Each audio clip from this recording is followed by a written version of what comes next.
Gang Investigators Association conference, which has never happened no matter how hard I or others have tried. But so thank you for joining. And for those of us who are joining us, Dan has worked for the justice system for 26 years. He spent 3 years as a correctional officer and 23 years with the Edmonton Police Service, obtaining the rank of inspector. Dan's current role is the inspector. Is this true? The current role is the inspector in the Research and Community Solutions Accelerator? It is, yeah. Oh, good. So I want to hear a little bit about that if you have time. I will. Dan earned his master's degree at the University of Cambridge in applied criminology, received the Wakefield Scholarship. He's currently a PhD candidate at the University of Huddersfield, where he received the Secure Societies Institute Scholarship. He's working in collaboration with the University of Alberta on the University of Alberta Prison Project, and is also a sessional instructor at the University of Alberta in the Sociology Department. His focus of study is the victim-offender overlap and looking at how research and evidence-based practice can create positive systems change. And with that formal introduction, I'll let you add anything that you want and take it away. Thank you. Thank you. And I just saw someone can rename me in Zoom. That would be great. Thank you. That's wonderful. I apologize. I'm on my brother's computer. I'm going to talk about myself a little bit just to give you some understanding of where I come from. And I'm going to apologize in advance because my slides aren't working, but that's no problem. So I come from a police family, actually. My dad was a police officer. My brother is a police officer currently, as am I.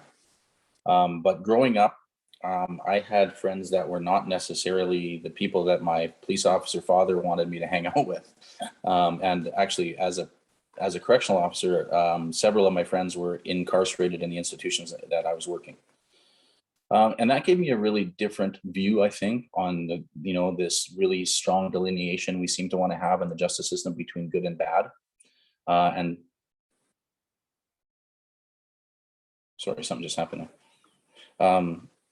Did my voice go out because my computer just flashed? No, okay. We can hear you fine.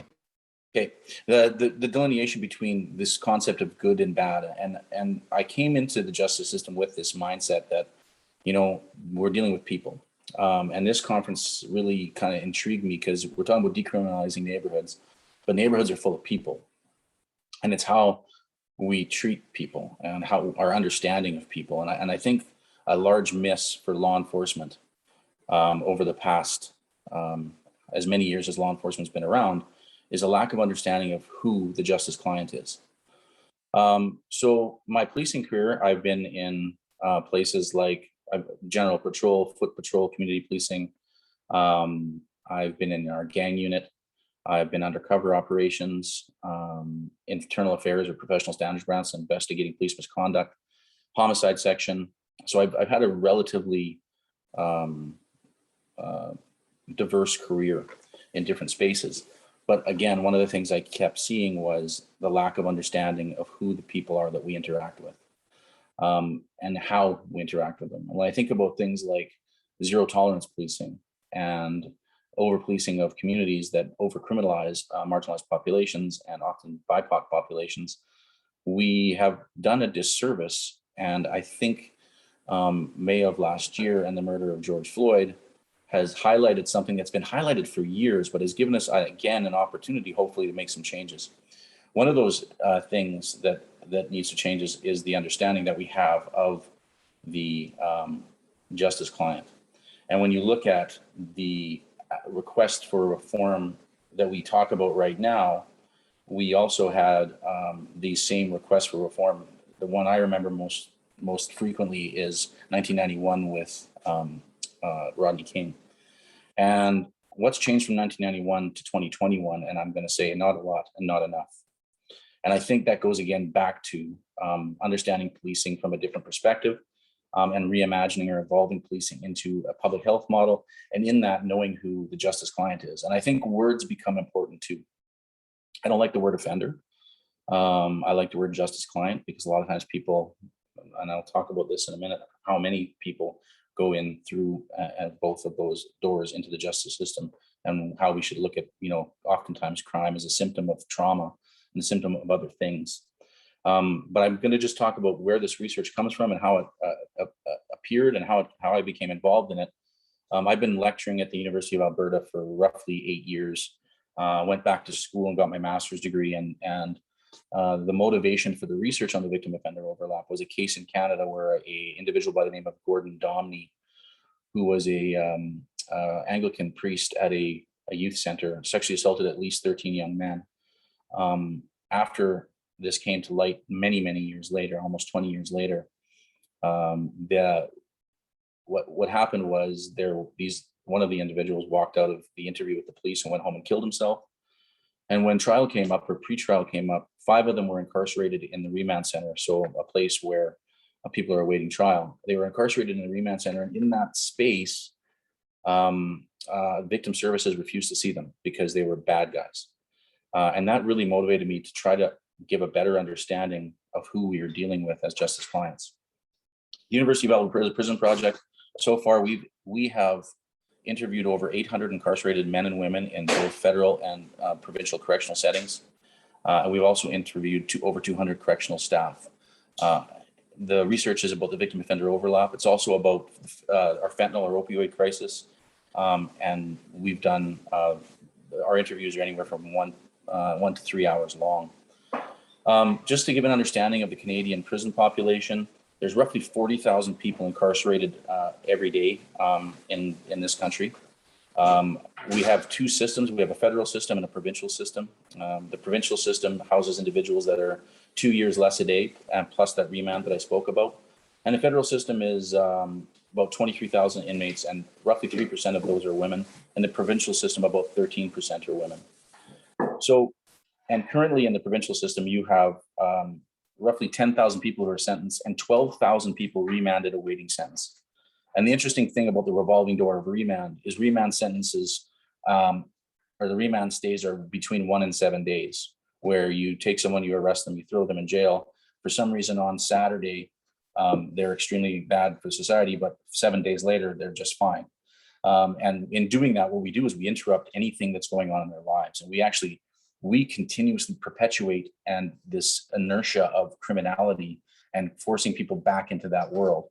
And I also truly believe that we keep telling people, you're a criminal, and people will believe what we say. People, labeling theory is an old theory, but it to this day, I think it holds true, and people strive to the label that we give them. And I'm going to talk about that in a little bit more detail when I talk about some of the experiences of some of the individuals that we've interviewed. And you have these dominant narratives right now. People need to be punished for the crimes they commit. And the other side is prisons are horrible and should be abolished. And, from a policing perspective, I will tell you, of the 800 people that I have seen incarcerated, I would suggest, and this, when I say this, it doesn't make me popular in a lot of justice circles, that 3 to 5% of those people might need to be in there and the rest shouldn't be incarcerated. And we use incarceration as punishment, and then we punish people for the rest of their lives. I'm going to get into the research in a second, but I'm just going to talk about an individual that is very close to me. I've been very fortunate with a lot of the people that I've interacted with over the years, and even people that I've arrested and put in jail, I've maintained relationships with them. One young woman who has been out of the criminal justice system for 18 years, and she has been not using for 18 years. She is currently getting her degree in social work and counseling, and I had to write a letter for the school to accept her. And then when she tried to get placements for her placements from her school, she was getting denied. So we're very fortunate in the Edmonton Police Service. We have a place in our organization called the Help Team, which is human-centered partnership, liaison partnerships. I just happen to know the superintendent. He happens to be my brother. I met with him, and he is taking this young woman on as a student in that space. So we need to start thinking about not just how we incarcerate, but how long do we need to punish people for their past, and when are we going to, as a system, allow these individuals to move beyond, the single story of that single event in their life, or move beyond the trauma that led them to those events in their lives. So one of the things that we really found is trauma is the root cause of a lot of this. And when you look at the numbers of our 800 individuals, 95% of men and 97% of women have experienced a violent victimization in their life. The interesting thing about that, when I talk about that in many circles, specifically justice circles, whether it's with police or crown prosecutors or what have you, the commentary is, of course, there's victimization. They're involved in the criminal lifestyle. So my counterpoint to that is that 82% of men and 83% of women experience their first victimization prior to their entrance into the criminal justice system at the average age of 9 years old. So when you start to look at this impact of adverse childhood experiences and trauma and how this root cause has impacted them going on throughout their lives, we are solving the justice system the very wrong way. When you start to look at it, if you start looking at policing from a health perspective, the police are really an antacid tablet for pancreatic cancer. We are not going to solve the issue by solving the symptom or working on the symptom only. So what I want to do is I'm going to say some things. I'm going to give a little bit of a warning here. There's going to be some explicit comments, and I take them as they are. These are from our sample. I don't believe in the concept of giving individuals a voice. The people in our sample and these individuals, they have a voice. We need to elevate their voice. This one young woman says, family members molested me from a young age, and my daughter was a product of incest. I used to get raped by other people that would come into the house, and by the time I was 16, I was sold into sexual relationships with other people. One of our other participants says, an ex-boyfriend tried killing me, so I left him. And when I told him we were never getting back together, he snapped, started strangling me, and chased me with a fucking machete. Now, the interesting point about that one, on that specific participant, that was the only time she ever had police involvement as a victim, and it wasn't because she called the police. But the other thing that we have to start looking at is how do we make individuals feel like we are there for them? And oftentimes the comments of our participants is, you know what, I just don't think I'm worth the police's time. And people aren't. It's interesting. One of the non-reporting things isn't necessarily about they don't trust or don't like the police. It's that they feel devalued by the system, and the system has devalued them for so long, and we failed them for so long that they believe that they are the label that we've given them. One of the other ones, and I find this one is a very, very important statement, specifically around all the issues that we have that we're dealing with these individuals. I went to start dating him and kept going back because it was him or homelessness. And I know what it's like to be in an abusive relationship. I don't know how to be homeless. So we are giving people options, or they're giving themselves options, but those options are not safe options.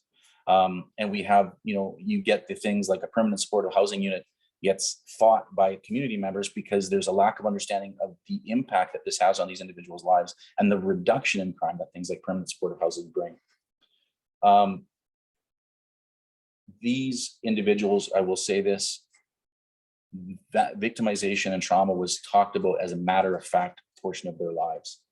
They did not one person in the 800 sample use this as an excuse to their behavior. And I think that's an important point to make, because a lot of times the argument comes back when we have these, or the counter argument comes back with that, well, of course they said that they were victims. They're trying to make you feel bad. They're trying to get something from you. These participants were actually given nothing. Both correctional ministries that we worked with would not allow us to put even money in their canteen. These people came fully voluntarily, and oftentimes would tell us stories of their lives that they've never told anyone else before, because we were a person that was never going to judge them and likely never going to see them again. And one of the other comments that was very, very prevalent and very, very constant was most of them had the worldview, I did the crime, I'll do the time, which again goes back to when we look at the early age and the tender age children that these people are, oftentimes when their victimizations are occurring. Now, I touched on housing. In our federal sample, we didn't do housing in the provincial sample, but in our federal sample, 73% of the women and 43% of the men experienced homelessness or were houseless at some point in their lives. And we start to dissect other things. And I think this is where understanding individuals and human behavior is something significant. One of the issues that we got a lot from a lot of our women's sample, the women in our sample, was the necessity of drug use for safety. I need to use meth so I can feel safe on the street. I need to use meth so I don't get raped. And when they entered a prison system, when they entered, whether it's remand, they say, "Oh, I'm so glad to be in here. I don't have to use drugs anymore." And that is counter to what the vast majority of individuals and justice actors think, that we oftentimes, and I put myself in that category, from a justice actor perspective, think of these people as the drugs as their goal, when oftentimes the goal is safety, or the goal is self-medicating to address a trauma that has occurred to them in their lives, and they are trying to mute that trauma in some level, and nobody is listening to them and nobody is helping them. One of the young women in our sample is a 34-year-old woman, Indigenous woman, spent her vast majority of her life in care, was sexually assaulted on a regular basis by her foster care father, as were all of the young women in that home. What happened was she had no criminal record until her 34th year. She walked into a bank with a handgun, robbed it, went outside, waited for the police to attend, got arrested, went to court, asked for a 5-year prison sentence. She had been on a list for cognitive behavior therapy for 3 years outside of in the community, and we never got that. She found out that she could get cognitive behavior therapy in 3 months in a federal prison. So she went and committed crime to get therapy. Now, if that doesn't tell us that our system is broken and we need to do things differently, I'm not sure what does. But if we have people that are committing crimes to get therapy or using methamphetamines to be safe, and when they come to prison, they don't want them, that's a significant finding.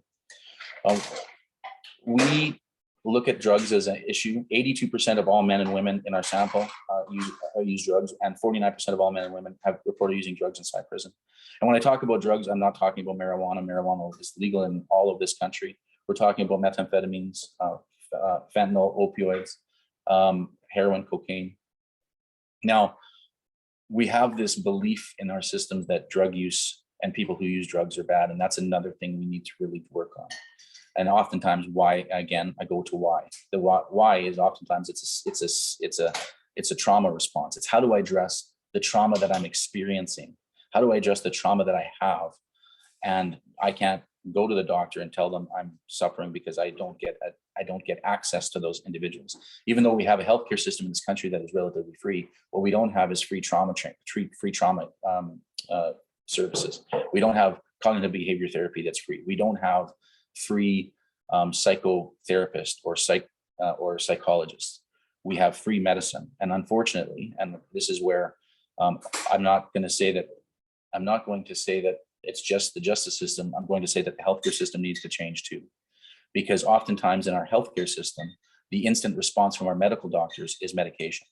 It's not addressing root cause that's requiring the medication. What it's doing is it's covering up the trauma that's been experienced. I'm not going to go too much more into the drugs, but I really want to talk about changing the conversation. I want to talk about how do we train police?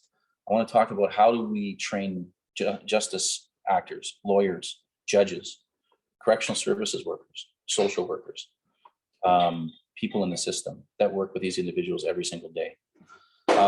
We need to talk about trauma. We need to talk about everyone thinks these are all choices that people are making, and people do make choices, and people do need to be held accountable for choices that they're making. But let's look at what's creating this. To why are we making these choices? What's impacted in our life that's got us to the places that we're at? What we need to start working with public health. So when you start looking at the social determinants of crime and the social determinants of health, they're the same. You lay them over, or you take the crime out, and you have the same hotspots for health as you have for crime. So why are we always trying to hit this with the justice hammer? Why are we always trying to solve this by putting people in jail? Why are we always trying to solve this by incarcerating people?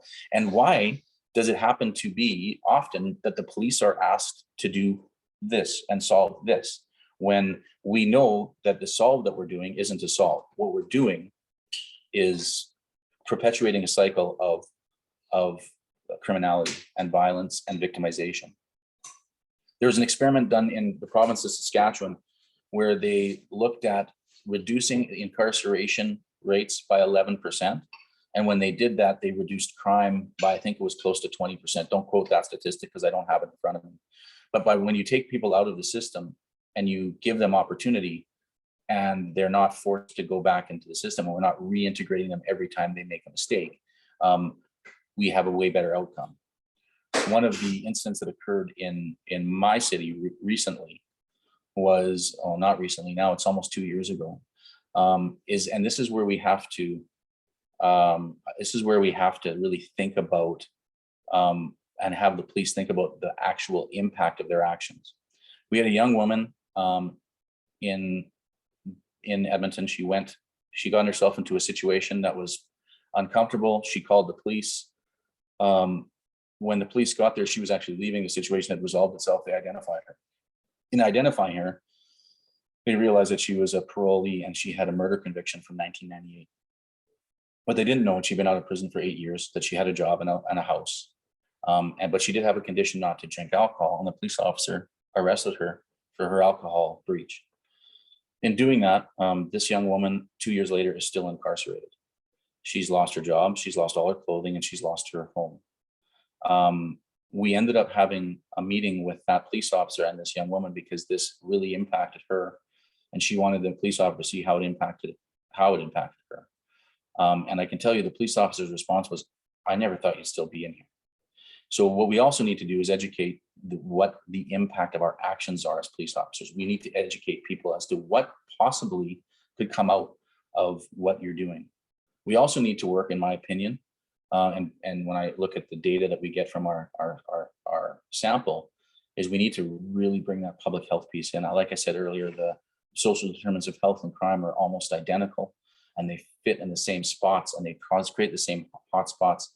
And you have, if you're interested, Dr. David Weisberg and Dr. Claire White did research where they actually looked at hotspots of policing and looked at hotspots of health, and they are completely overlaid.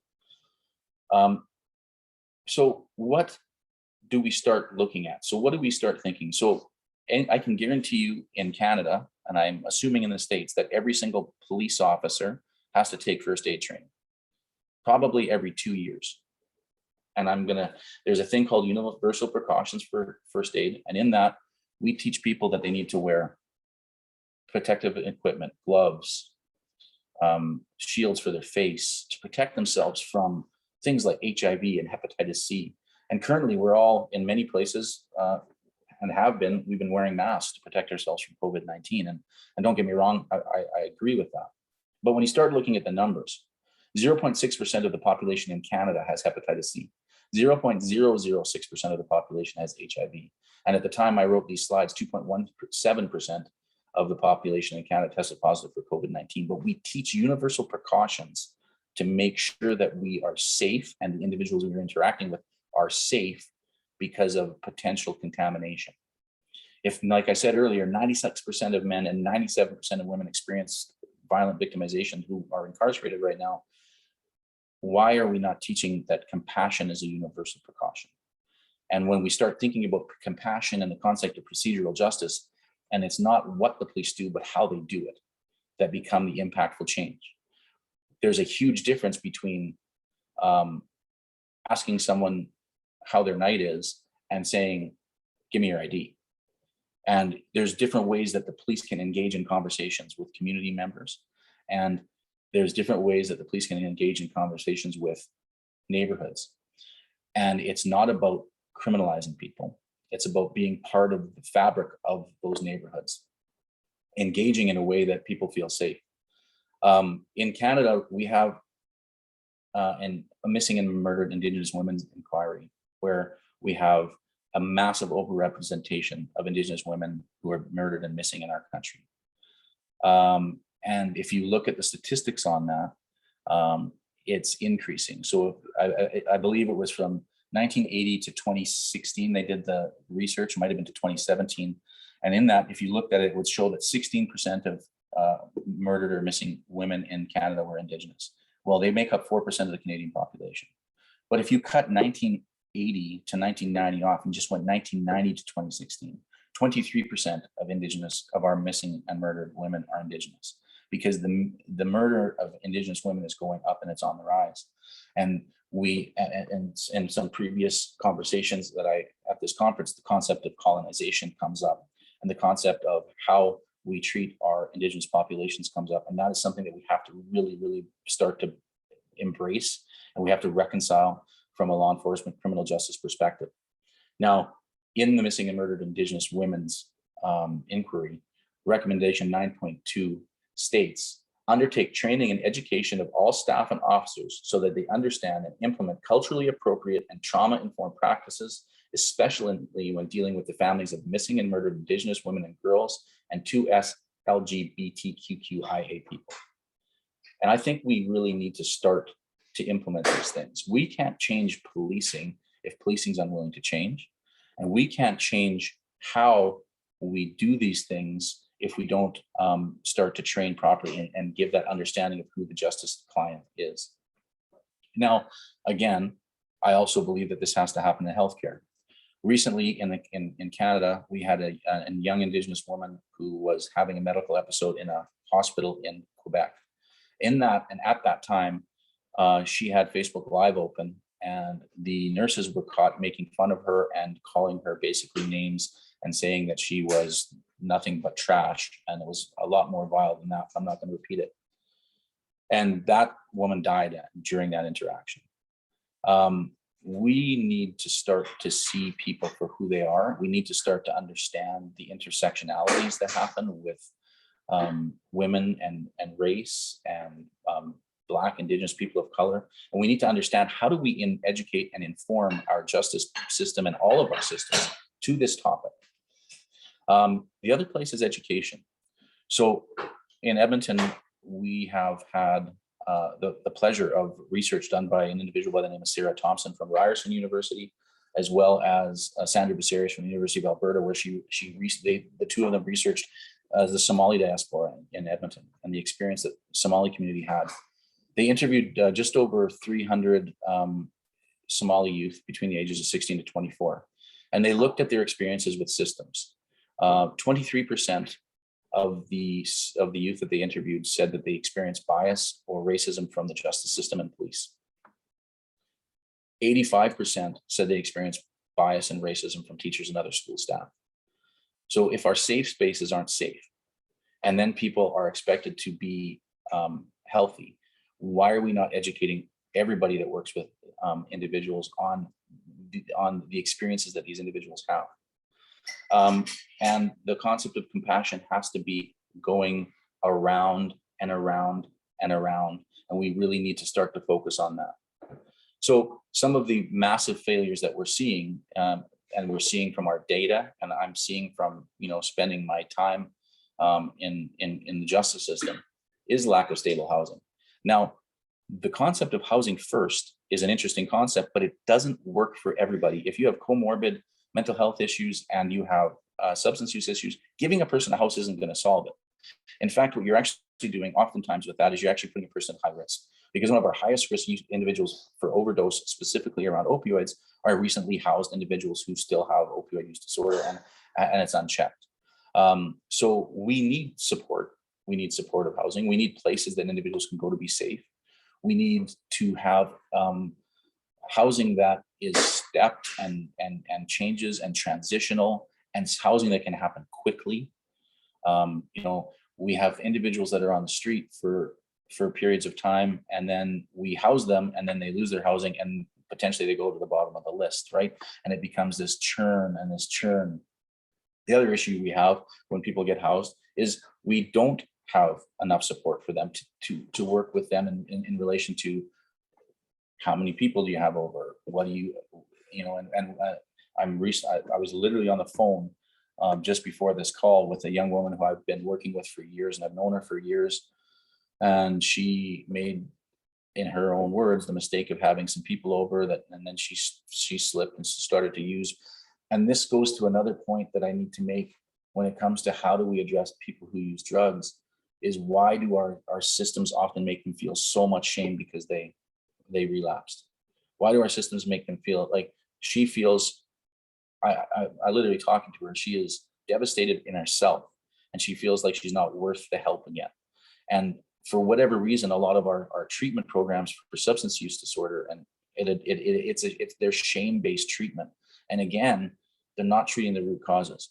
Now, I know this young woman's story. She's actually come and spoke to the police with her story. And I think that the most impactful way that we can have police and justice actors understand is actually hear the stories from individuals, not from me talking about the stuff I've researched. We have had this young woman into police headquarters. She's done a video for us, and she talks about her life. And when she is up there talking, you can watch the jaws of the police officers drop, because all of a sudden she's more than the moment in time where they arrested her for trespass, prostitution, assault. She's a human being who's gone through untold traumas that have never been addressed by our systems, and she's never been given an opportunity to succeed. So that stable housing piece becomes a significant concept.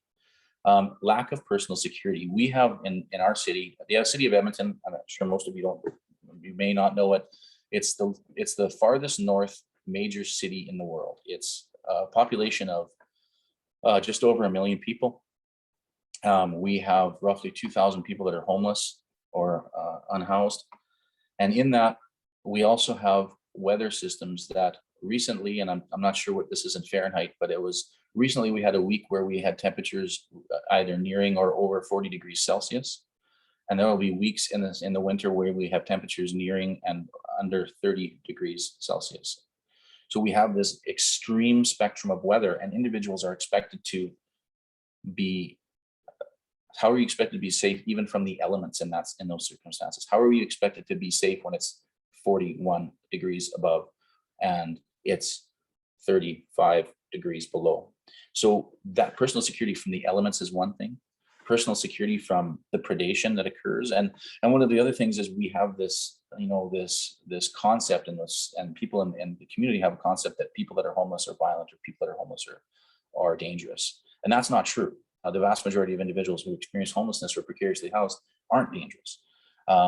We did some work in our own organization, and we found out of the 2,000 people, 19 individuals were creating about 80% of the harm inside the community, both preying on individuals within the population of our unhoused, and others as well in places like our light rail transit or subway lines. Lack of service to manage addictions. What we have, and I think a lot of places have this, are abstinence-based programs only, where it's about you need to stop using drugs. Well, there are people that are never going to stop using drugs. So providing people with hydromorphone therapy and safe supply and those types of things, those are things that we're not talking about enough in the justice world.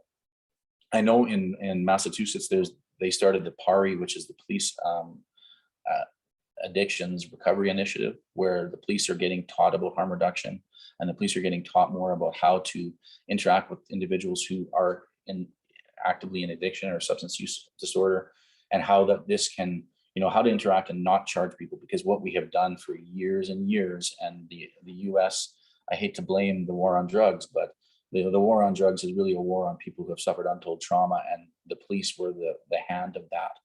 And again, how do we start to change that conversation? How do we start to change the conversation and make policing a compassionate space, and make people and have our members understand that we're dealing with human beings and understand their whole story? Oftentimes when I talk about this in recruit classes, and I talk about this with police officers, I use the TED Talk danger of a single story, because we as police officers look at someone in chapter 7 or 12 of their life and we think that's them, not realizing that chapter 1 through 10 were very, very different chapters. That the experiences that they had and the person that they are, and and get past it and wait till chapter 12 and realize that these are human beings that bring more into your life than you can imagine. And I can tell you from my own personal experience, like I said earlier, I'm very fortunate to have relationships with individuals who I have unfortunately incarcerated. The one young woman, I would love to have her and I used to present, but she's moved. Actually, she lives in the US now. Her story was what I knew about it as a gang unit member. And this made me actually the previous session that I was in on the police misrepresentation of gangs made me really think about this specific incident. But I'm just going to tell you her story, because her story to me is one of the motivating factors for me as well in trying to make change. So when I was in gang unit, this young woman got connected with the leader of one of our indigenous-based street gangs, which was called the Indian Posse. And the leader was incarcerated in a prison, and she became the de facto leader of this group at roughly 19 years old. She was very, very good at trafficking. She was very, very good at managing people. And I ended up arresting her for conspiracy to commit murder. For whatever reason, when she got parole 5 years later, after having her daughter in prison while she was incarcerated, for whatever reason, she got a hold of me and said, I would like you to be my parole condition because you always treated me with some respect. This was 2006, we did the file. So 2009, she got out of jail on parole. So from 2009 till now, I have talked to this young woman every week. She now works in healthcare in the US. She has a degree. She has 3 amazing children. She has an amazing partner, which is interesting. She made her partner drive up to Canada to meet me to make sure that I was okay with her and him being together. Because when we start to get into the history of this young woman, her mom died when she was 12, hit by an impaired driver. Her dad died when she was 16 from COPD related issues, probably as a result of his residential school time.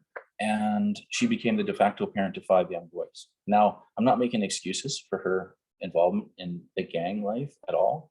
But what I will say is she is absolutely one of the most beautiful human beings that I know. She has impacted my life in ways that other people never have. And my wife laughs because I will say I love you to her when I get off the phone with her. And she really is she's family to me. What she taught me and what others have taught me is that these are not rare circumstances. What it is this is a common circumstance. And we have as justice system actors, we rarely give people those opportunities to have those relationships or conversations. And the other thing that we fail to do, I think, when policing, is we fail to let police officers see people after success. Because oftentimes the police officers deal with the same people over and over again, but they may have dealt with someone 4 times, and then that person they never see again because that person goes to a different chapter in their life. Police never get to, or we don't allow it, or we don't focus on it. We don't get to read past chapter 11, and we don't get to read before chapter 11. So there's this, it creates this us versus them mentality. And I know that for us to move past the current discourse that we have in policing, the current challenges that are faced by police agencies globally, we need to change how we train our members about who the justice client is. We need to change our conversations. We need to change how we address these things. And we need to do that in a hurry. And we need to do that in a way that we measure that we're in fact actually having an impact on the way that police interact. Because one of the biggest failings in police training, in my opinion, is checkbox training. Yeah, we did some bias awareness. Now everyone's good. We did some training on the Canadian Indigenous experience. Now everyone's good. And I go back to first aid. First aid is done every 2 years. Why are we not doing compassionate understanding of who the justice client is and the compassionate understanding of trauma every 2 years? So we continuously have that conversation. So we continuously bring that to the minds of the police officers that are interacting with these people on a regular basis, so they know that they're human beings with stories beyond that moment. One of the other issues we have is that we have a lack of services to manage substance use disorders and addictions. Like I said before, we have one single lane of focus of treatment, abstinence-based, oftentimes, NA, AA, those types of things. Where's the therapy to address the root cause? Where's the therapy to address this is a symptom? The vast majority of crime is a symptom. The vast majority of substance use disorder is a symptom. Where are we going to start thinking about how do we address these root causes, and how do we treat the justice client in a way that we work for better human-centered outcomes and give them an opportunity, the individuals that we interact with, an opportunity to participate in their success, an opportunity to participate in their recovery, or whatever you want to call it, an opportunity to have them have a voice. And that goes to some of the concepts of procedural justice. The participation or voice of people in those systems allows us to do a significantly better job with individuals. Another issue is the lack of services, and this touches on the concept of substance use disorder. And I don't know why within the DSM, substance use disorder is listed in there as an actual diagnosable disorder, why we keep separating substance use out of health, and we make it something totally different. I think it's because we've not taught people to be that. We've not taught people to think about that. But then again, when we start to go to issues around mental health and mental wellness, there's not the services for that either. And those things can be linked or they can be separate.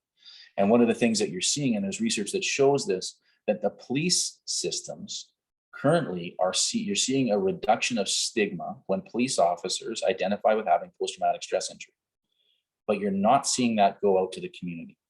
So somewhere along the way, again, there's this well, because we, the police, experience this trauma, we are allowed to have this injury. Yeah, you're not allowed to have this injury. When I can tell you, listening to 800 individuals speak about their trauma histories, I can tell you that the individuals, what they've experienced, I know what I've experienced. I know that I have post-traumatic stress injury, but I also know what they've experienced, and I don't know if I could be as resilient as these individuals. And I think that's something we also have to talk about, is the resiliency of individuals who find themselves in the justice system and survive. The resiliency of the Indigenous communities in Canada that have survived, years of policies and procedures and systematic attempts to dismantle a culture and destroy a culture based on our policies and procedures and how we were built. The resiliency needs to be celebrated. And finally, difficulties in obtaining medical care. And we live in our country, in Canada, we have a relatively good medical system that is free, but it's not always accessible. And we need to find ways to make things accessible for people. People need to access things. And it's really easy for me as a white male police officer to access medical services. It's not necessarily easy for an individual who is precariously housed or houseless to access medical treatment for wound care. In fact, we had a situation in Edmonton with an individual who, it was, again, you go back to that 30 million degree below weather, 35 degree weather. He was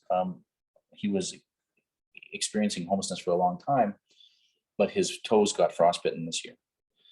This was in 2019 or 2018, to the point where they actually had to remove his toes. And then they removed his toes and let him out of the hospital. Let him out of the hospital back into cold weather with no place to stay and no way to do wound care, resulting in his infection becoming gangrenous. What ended up happening is the police officers, the beat officers that knew him very well, they arrested him for public intoxication to get him out of the cold, and then advocated for him to get into a hospital until his wounds were healed, because the articulation that the members gave, which I think was pretty smart, was what's the difference between him being suicidal and we put him in for what's called a Form 10, or him not taking care of his wounds and going to die. So they were able to address it with the healthcare system here, but it's pretty.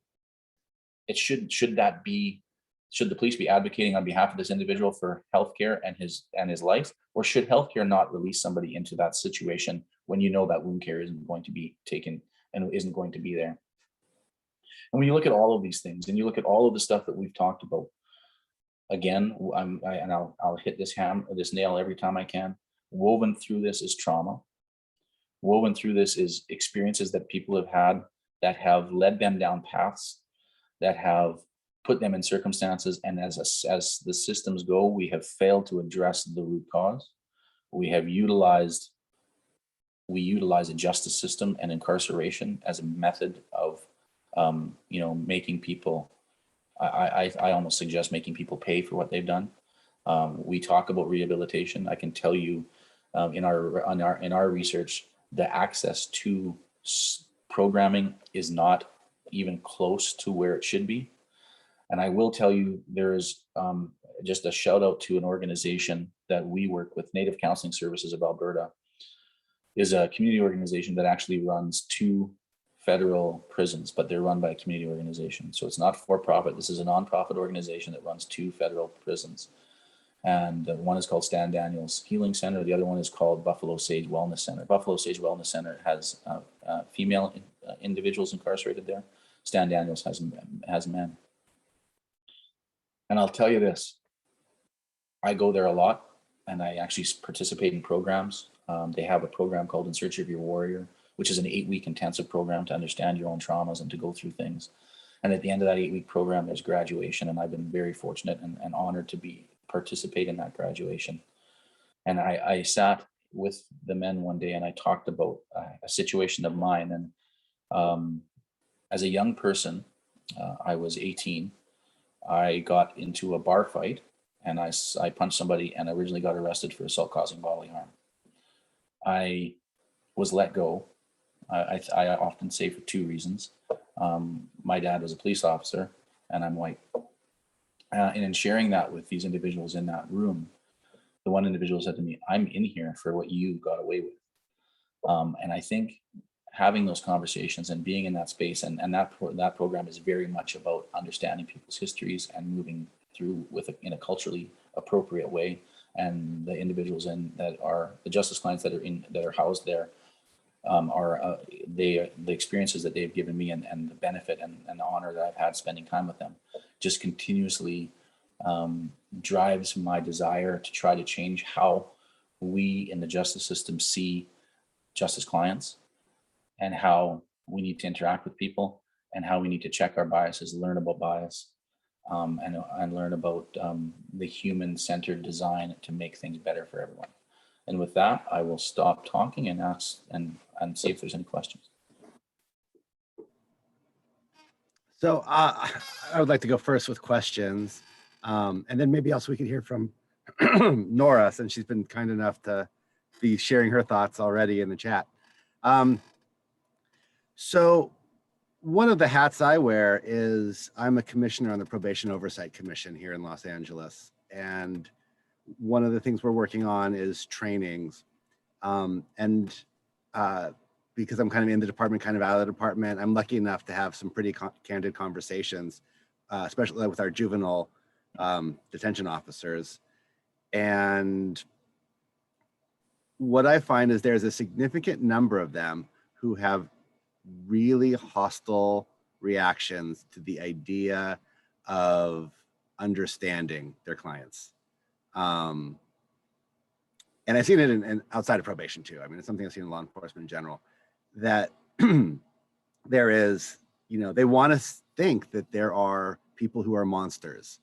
They want to think that there are people who are just bad, and that any attempt to explain that is to rationalize it or excuse it.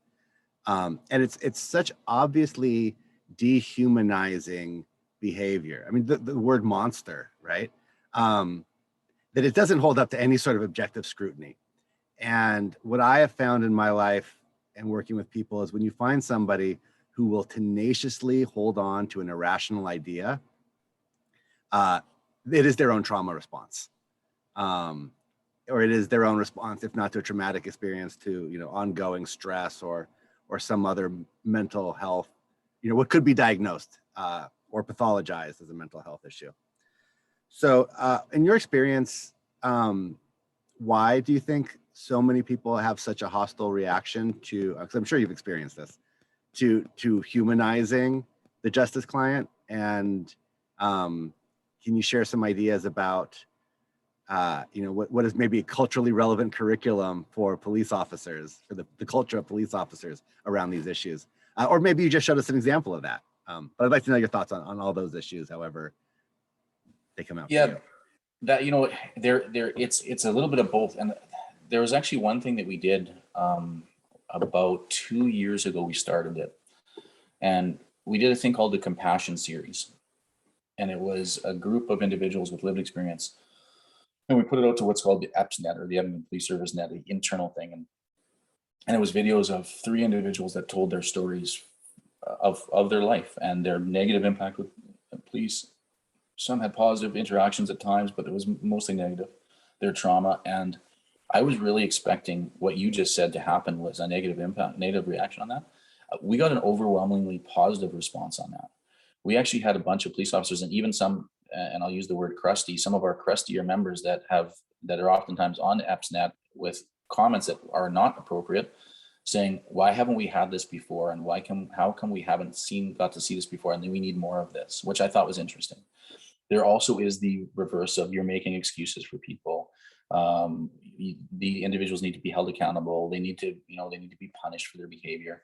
So that's the negative side. And you're right. And I think what happens to me is it becomes the internal, I think it's an internal thing where if these people aren't really bad and we're locking them up for periods of time that are pretty extensive, then what are we doing? And if that locking up of people doesn't actually reduce crime and in fact maybe increases crime, then what are we doing? So we start to question the fabric of what we do here. And I think we have this, I think that's where that negative reaction comes in, the idea of good versus bad. And it becomes really easy to do this. And then one of the things that I see on LinkedIn all the time is the vilification of George Floyd, right? And I see this often. I see that they listing whatever his charges were. And I keep saying to people when I have these discussions with them, because I have people have done that vilification with me, not saying that what Chauvin did was right, but vilifying George Floyd. And I'm like, first of all, why does it matter? What does his history matter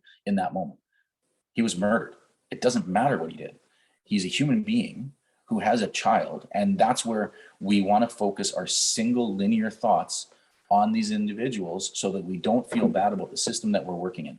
And I think that becomes a challenge because I spent 27 years in the justice system, working in the justice system. And I can tell you that I believe we need to reform and evolve the justice system. And I can also tell you it's very difficult to dismantle the master's house with the master's tools, like Audre Lorde said.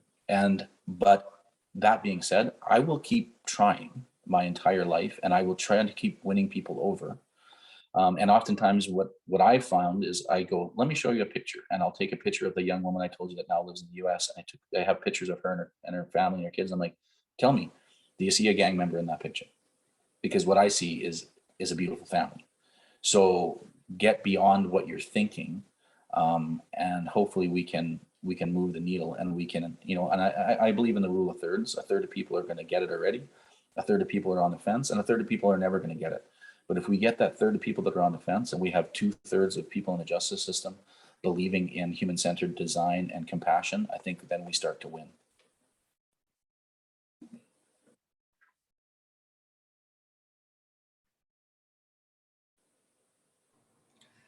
So we have about 20 minutes left. Dan, would you like to take questions, comments? How would you like to? I'm open to questions and comments, and again, if people disagree with what I've said, I'm good with that too. I've never learned anything from anyone who agreed with me. So, all right. Well, I think we have a small enough group that. Oh, I see Colleen raising her hands. That's great. So we'll start with her. Like I said, Nora, I see you in the chat, so I'd like to hear from you also. But maybe we'll just let people unmute and speak or ask their questions, and I expect everybody here will be more than gracious if we end up talking over each other on accident. So, Colleen. I get frustrated with calls to train police because I think some of the stuff isn't trainable away. That some people, we have like people who are attracted to policing because of white supremacy and the desire to exert power control over others. And you can't train that away. You have to deal with that in hiring. I also don't think the police should be the person of contact for a lot of this. I think more of the training needs to come from police dispatchers in saying no to callers when callers call in, and actually punishing people for wasting public time, police resources, by calling them about homeless people. I defend pro bono here in San Diego, homeless persons who are charged with crimes for survival. And there's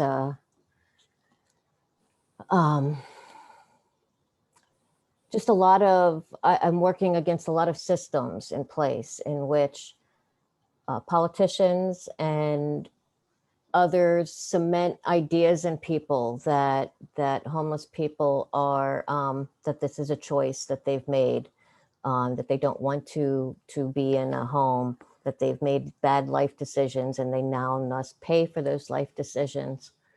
And so I would have switched the focus around to the contributions of society.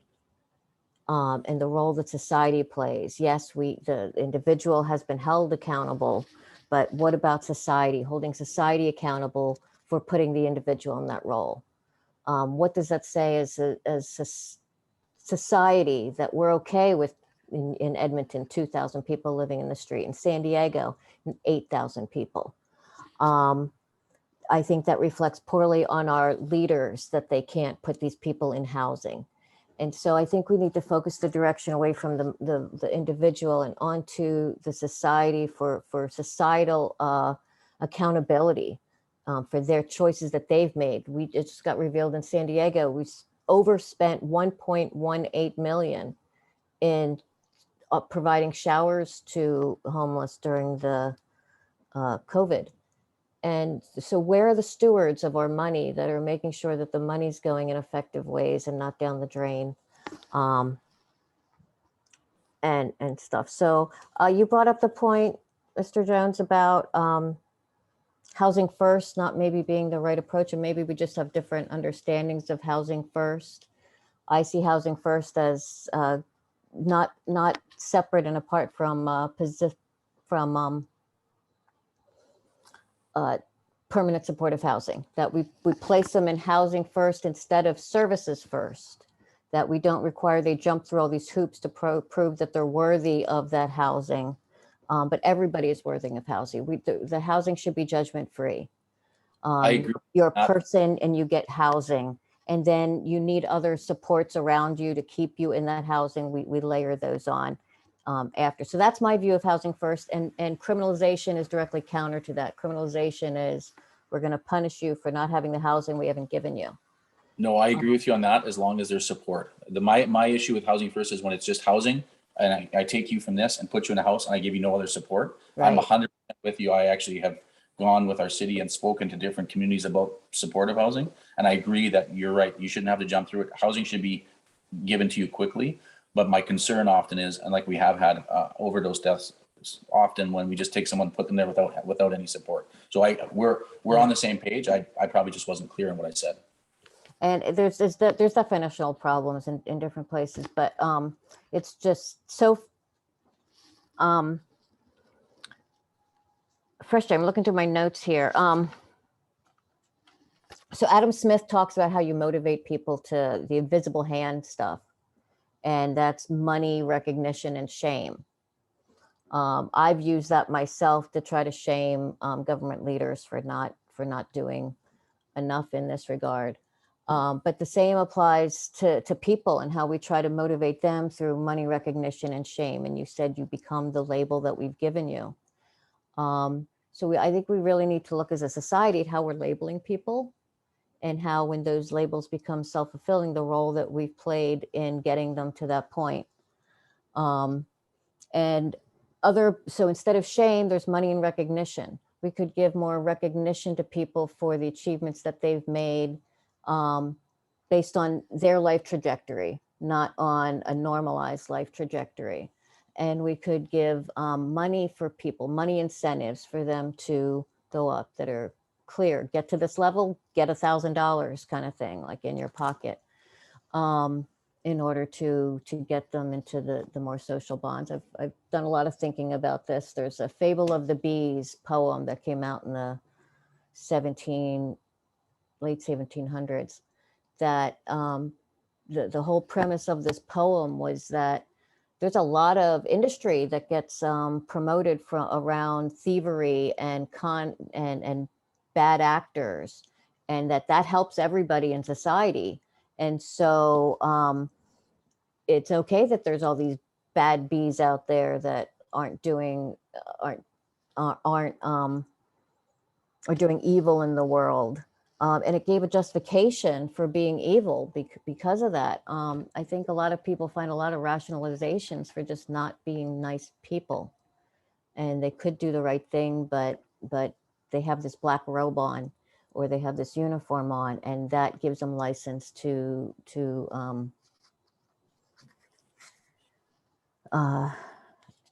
be not so nice. So we need to change hearts and minds. I think a lot of these myths that get promulgated help political campaigns get won, but they cement stereotypes that aren't true. The belief that most homeless people have drug addiction, the belief that most homeless have mental issues, the belief that a lot of homeless don't want homes. And So I think it's incumbent upon our political leaders to correct those myths, to hold the community accountable for their role in promulgating those myths and in turning police sources to bear. I'd like a system where they call the police and the dispatcher says, well, the person we're going to send has a gun. Are you okay with assuming liability if somebody gets shot as a result? And when the person goes, oh, no, somebody shouldn't get shot. Well, then would you like to consider one of our community partners, non-armed community partners instead? Here's a referral. So put the onus on the person calling that it's going to fall back on them if someone dies, and do they want that responsibility? And maybe they don't, and other alternatives can be considered. So thank you for your time and allowing me to get up on a soapbox. Thank you. Just something just for your information. We're actually in the middle of looking at co-located dispatch in this organization, where we're looking at having mental health professionals there with us. We currently actually work with REACH, which is a community organization that is connected to two of our very Bissell Center and Boyle. And we actually send out, oftentimes it's 211 rather than 911. And we send out support services that go and work with our homeless and unhoused communities so that the police don't go there. And then we also have the human-centered liaison partnership, where we have a police officer partnered with a social worker. And the whole goal of that is off-ramping and making sure that we are not using the justice system. I can tell you from our organizations, and this is not me as the researcher, no, this is me just talking from a policing perspective. Our goal is less incarceration, safer communities. And that's really what we're working at, is trying to reduce putting people into the justice system that don't need to be there. Because often, like you said, it's survival crime or it's symptomatic of other things, and it's about doing things differently. So yeah, 100%. I love that concept. We have 3 different policing approaches here in San Diego. We have the HOT team, homeless outreach team. We have PATH, partners, I don't know what that stands for. And we have the quality of life team or neighborhood team. And it depends on who's invoking. So HOT team is social oriented, and they'll go and say, do you need any services? No, I don't. Thank you. See you later. And they'll leave them alone. Not very non-intrusive. PATH is a new thing that just started that the public defenders proposed. And it's mental health professionals, nobody armed, no police. And the third is these neighborhood quality of life team. And either these people are selected because they enjoy dehumanizing, or they quickly learn on the job how to dehumanize. And these are the people that are called when the wealthy community activates through an app, Get It Done app, that's used to report on broken potholes, broken streets and streetlights, also used to report people. And the police are really invested in letting the wealthy in our community know that they'll do whatever they want to get these poor people removed from their view, and criminalize them. And so you have one, so they do this PR, the police do, like, we're doing great things for the homeless. But then on the same police agency is doing these terrible things as well, negating all the good that they might do, but they can trot out different talking points for different crowds depending on where they're at. And so I'd like to get rid of the dehumanizers entirely. I noticed that Nora had a lot in the chat. I didn't see the chat before, so I'm gonna kind of just look at that. Your question about what do I think about defund the police? I think, you know what's funny? I think it gets people in it gets people to have a visceral reaction to it. I think when I hear I talk about, and the organization I work for talks about demand reduction. Well, demand reduction and defund the police are the same thing, because if we reduce demand on the justice system, that means we need less money. And then that money, like I said before, cognitive behavior therapy, if we start to do things differently, well, the police need less money. One of the interesting things that we did in our city in Edmonton is we did a money in the system. We looked at how much money is actually in our social safety system. And this is something it's $7.5 billion a year that comes into our social safety network. And a lot of that money isn't really accounted for properly. I think with $7.5 billion a year, that's 7 Dallas Cowboy stadiums a year that we could build. I don't need 7 Dallas Cowboy stadiums a year, but I think what we could do with $7.5 billion when it comes to housing, when it comes to all these things, if we had alignment of all of our services and we had individuals that were able to go, yeah, we're gonna, because I think it's roughly 147 agencies in Edmonton are funded to work on intimate partner domestic violence. We work with about 6 of them. We don't know what the other 140 some are doing. So it's about, let's align all the money. And if it means you take money from the police budget, then you take money from the police budget. But if it means we've got this money out there and then you can reduce the demand so much that maybe you just don't need as many police eventually because we're doing things right. I think what, you know, you've seen in the States, and I don't know, I'm not down there, but I've read what's Minneapolis, and there's issues with violence and all kinds of stuff now. And I had a really good conversation with one of the counselors down there talking about how do we reimagine and how do we reimagine how we police. And Colleen, you make a point, who's being attracted to the police, to policing? And that's an excellent point. And when I teach in universities, one of the things I do, I teach criminology or teach intro sociology, and I always ask, who here is interested in policing? And oftentimes you get a couple hands up. And by the end of the class, because I talk about policing needs different, we need people with different thought processes to come through. And then we need to allow them to be different once they're there. You can't have people that are different and then train the different out of them and make everyone the same when they leave there and then lose your diversity of thought. But we need people to be thinking different. And it's interesting when you look at the history of policing in the United States, there's an individual by the name of August Volman. August Volman was a police chief in Berkeley, California, and later became the professor in the University of Chicago, and actually started the American Society of Criminology. August Volman said, if a police officer doesn't arrest somebody the very first year they're a police officer, they're doing their job, because the police officer's job is to deter crime, not arrest and detect. And I think somewhere along the line, we've lost what our role is in the community. And when you start looking at things like, you know, broken windows theory and zero tolerance, what you're doing is going into communities that are already suffering and giving people tickets for riding their bicycles on the sidewalk.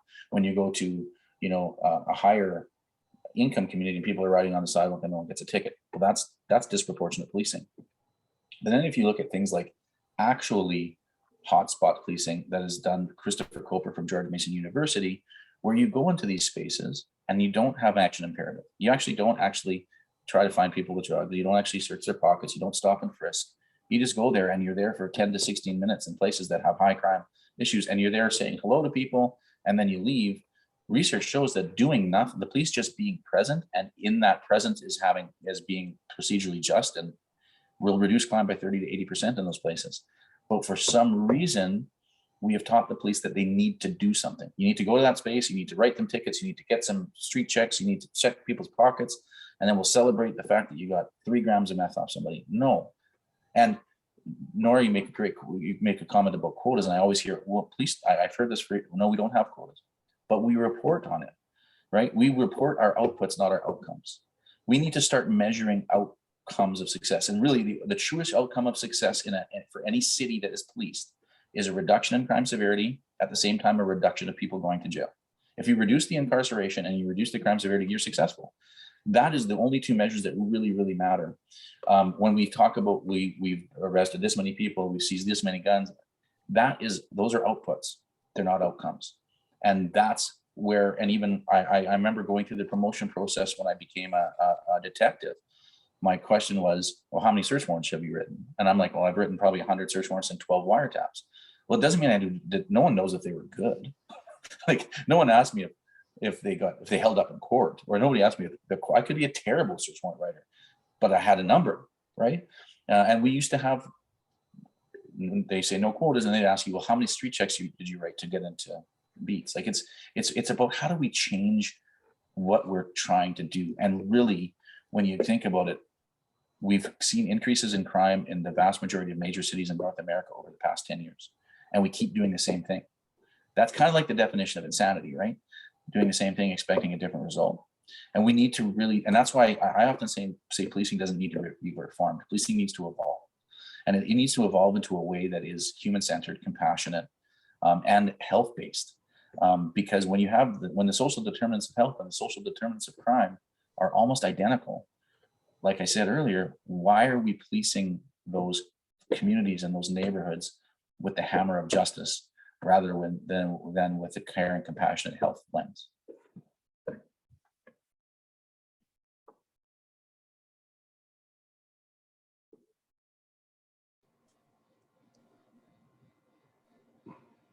There we go. Well, we're out of time. I want to thank Dan for